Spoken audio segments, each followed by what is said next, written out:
দুপুর 12টায় আল্লাহ তাআলারই একটি খাস নাম 7 বার আপনি পড়বেন, পড়ে আল্লাহ তাআলার কাছে দোয়া করবেন। আপনার যত প্রয়োজন আছে, যত মনের আশা আকাঙ্ক্ষা আছে, আল্লাহ সকল কিছু কবুল করে নেবেন। যখন দুপুর 12টা বেজে যায়, দোয়া কবুলের সময়, তখন আপনি সকল কাজগুলো তখন বন্ধ করে একটু যায় নামাজ বিছিয়ে পবিত্র হয়ে ঘরের একটা কোণায় কিংবা আশপাশে যদি মসজিদ থাকে মসজিদে চলে যান, ক্যাবলামুখী হয়ে বসে পড়েন।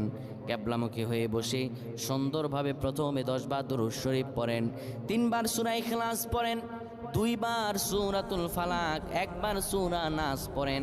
এরপরে আপনি আল্লাহ তাআলার এই খাস নামটা ধরে পড়েন, আর রহমান আর রহমান আর রহমান 7 বার পরে এরপরে আবার দুরূদ পরে দোয়া করেন।